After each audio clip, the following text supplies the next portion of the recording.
अक्सर कई भाई बहन एक प्रश्न करते हैं, सफलता का मंत्र क्या है, सफलता कैसे मिले। हम इतने समय से मेहनत कर रहे हैं, सफलता नहीं मिलती, फेलियर ही फेलियर है जीवन में, क्या करें। लेकिन सोचने की बात है, ये रहस्य है, इसे समझना है। हमारे जीवन में जो भी कुछ है, जो भी नियामतें हैं हमारी, उन्हें काउंट करते हैं हम, शुक्रिया अदा करते हैं जो भी हमारे पास है? नहीं। जैसे उदाहरण के तौर पर हम शाम को घर पहुँचे, हमारी एक हाथ में थाली होती है भोजन की, तो दूसरे हाथ में रिमोट होता है। हम टीवी ऑन करते हैं, भोजन सामने रखा होता है, हम न्यूज़ चैनल ऑन करते हैं, उस पर भी हम क्या क्या देखते हैं, उधर ये हुआ, उधर वो हुआ।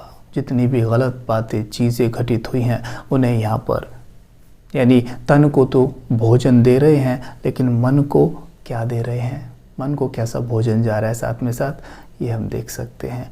यहाँ पर भोजन हमारे सामने रखा है और हम न्यूज़ चैनल ऑन करके उसमें इतने अंदर ऐसे घुसे होते हैं कि भोजन भी कहता है इसे मेरी कोई कद्र ही नहीं है।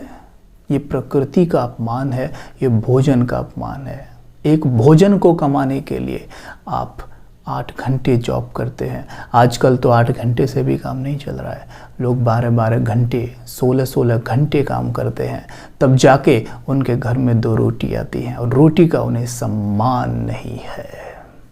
आप किसी व्यक्ति के पीछे पड़े हो कि भाई साहब हमारे घर आ जाइए, आप उसके पीछे पड़े हैं, वो मान जाता है, आपकी बात आ जाता है। जैसे वो घर पहुंचता है, आप उसे 1 गिलास पानी की बात ना करें तो वो क्या कहेगा, बताओ मेरे पीछे पड़ा हुआ था और यहाँ इसने मुझसे पानी की बात भी नहीं की, अभी मैं जा रहा हूँ यहाँ से और फिर इसके पास नहीं आऊँगा। और फिर आपको इसकी ज़रूरत पड़ती है, बहुत ज़रूरत पड़ती है, उसके बिना आपका काम हो नहीं सकता। फिर आप उसकी मिन्नतें करते हैं, पीछे दौड़ते हैं, खूब मनाते हैं उसको। पिछली बार 2 घंटे मनाया था, इस बार 8 घंटे मनाना पड़ रहा है। फिर वो आ जाता है, फिर हम वैसा ही करते हैं। हमारे जीवन में स्ट्रगल तो इसीलिए बढ़ रहा है कि हम जो चीज़ें हमें प्राप्त हैं मेहनत के बाद भी, उनकी हमें कद्र नहीं है। हम कहते हैं कि धन कैसे कमाए, लेकिन घर में जो धन है, जैसे मानो आपकी एक बॉटल है जिसकी कीमत चलो मात्र 20 रुपये है, जो पिछले 20 दिन से कोने में पड़ी हुई है, यानी 20 रुपये कोने में पड़े हुए हैं जिसकी मुझे कद्र नहीं है। तो प्रकृति से ऐसे काउंट करती है कि इससे वैल्यू नहीं है, और जिस चीज़ की हम कद्र नहीं करते वो हमारे जीवन से लुप्त हो जाती है, चली जाती है।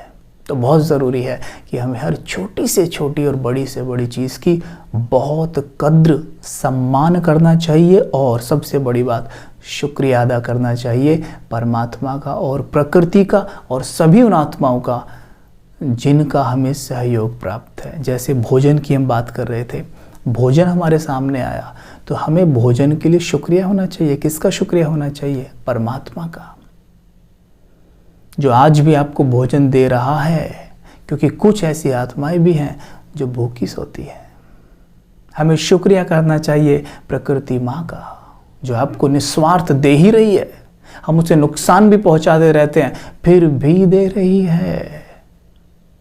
शुक्रिया करना चाहिए उस किसान का जो खेत में इतनी मेहनत करता है, बच्चे की तरह फसल को पालता है, कटाई करता है, उसे पीठ पे ढोता है, फिर मार्केट में लेके जाता है, वहाँ पर अनेक आत्माएं उसे पैक करती हैं, आपके घर पहुँचाती हैं। घर पे माता बहन उसे इतनी मेहनत से बनाती है और हम उसे रखते हैं सामने और टीवी ऑन, ये भी नहीं देखते कि ये कैसा बना हुआ है।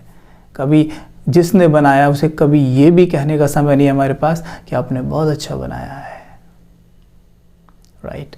तो ये है खाने का अपमान। इतनी आत्माओं को हम शुक्रिया कर सकते हैं। शुक्रिया करने से होता क्या है, हमारा मन संपन्नता से भर जाता है, और संपन्न मन चारों ओर से संपन्नता को आकर्षित करेगा। This is law of success. यही है सफलता का एक नियम, इसके अलावा दूसरा कोई शॉर्टकट नहीं है। अगर हो तो आप शेयर ज़रूर कीजिएगा। यहाँ पर बस एक ही पक्का कर लीजिए आप कि मुझे कृतज्ञ होना है। जितना आप चीज़ों के प्रति आभारी रहेंगे, आभार व्यक्त करेंगे, चाहे वो आपके रिश्ते हैं, कुछ भी चीज़ है वो आपका साथ नहीं छोड़ेगी। आजकल लोग कहते हैं भाई जी रिलेशंस कैसे ठीक करें, बताइए। रिलेशंस ठीक करने के लिए हमें ट्रेनिंग की आवश्यकता है? रिलेशंस ठीक करने के लिए हमें सिर्फ आभार व्यक्त करना है उन आत्माओं का जिन्होंने आपको जीवन में सहयोग दिया है, लेकिन हम उनके सहयोग को याद नहीं रखते। उन्होंने कभी एक बार कोई गलती की थी ना, उसे हमने पकड़ा हुआ है। उन्होंने 99 टाइम्स हमें सपोर्ट किया, वह एक बार कोई गलती उनसे हो गई है, बस वो पकड़ी हुई है और उससे हमने क्या किया है, हम कृतज्ञ नहीं कृतज्ञ हो गए हैं। मतलब जो भी उन्होंने किया हमारे लिए उसका कोई मायने नहीं है। तो होता क्या है, जिस व्यक्ति, वस्तु, वैभव जिसके भी हमें मायने नहीं है, वो चीज़ हमारे जीवन से लुप्त हो जाती है, गायब। तो अभी हमें क्या करना है, जो अच्छा उन्होंने किया है उसके लिए उन्हें शुक्रिया कीजिए। और मानिए वो आपके पास नहीं है या फ़ोन पे बात नहीं करते हैं, आप कांटेक्ट में नहीं हैं, तो सवेरे 4 बजे ब्रह्म मुहूर्त वो सोए हुए हैं, उनका वो चेतन मन जागा है जिस पे संस्कार होते हैं, रिकॉर्डिंग्स होती हैं। आप सवेरे उठकर 5 मिनट उन सब बातों के लिए उन्हें शुक्रिया करिए जब भी उन्होंने आपको सहयोग दिया था। 3 दिन लगेंगे, बस 3 दिन में असर दिखाई दे जाएगा आपको। वो आपसे बात करना चाहेंगे खुद ही, ठीक है। इसको कहते हैं telepathy, mind to mind talk. हमें ये करनी ज़रूर चाहिए, ठीक। 1 मिनट मेडिटेशन करते हैं इस पे हम।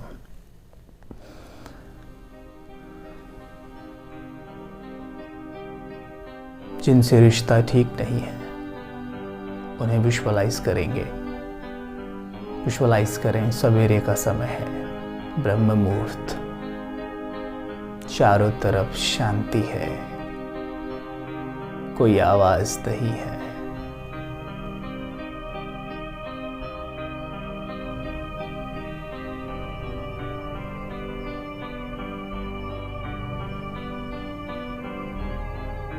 कोई आवाज नहीं है।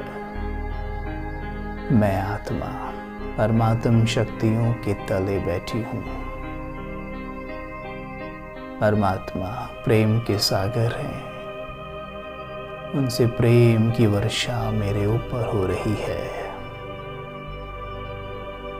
मुझसे ये रिमझिम उस आत्मा के ऊपर होने लगती है जिसके साथ मुझे ये रिश्ता अच्छा करना है। विजुअलाइज करें, आपके मस्तक से स्नेह की फुहारें उनके ऊपर पड़ रही हैं।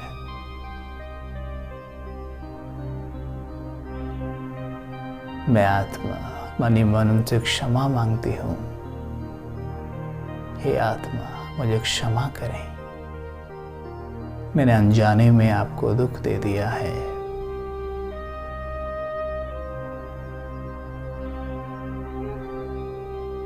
मैं अपनी ईगोवश कृतज्ञ हो गई थी, मुझे क्षमा करें और मैं शुक्रिया अदा करती हूँ आपको। आपने मुझे हमेशा सहयोग दिया है। मैं हाथ जोड़कर धन्यवाद देता हूँ आपको कि आपने हमेशा मुझे आगे बढ़ाया है, मेरे साथ आप चले हैं। मैं आपको हृदय की गहराई से शुक्रिया करता हूँ। ओम शांति। ये अभ्यास आप 7 डेज कीजिए, परिणाम जरूर आएगा।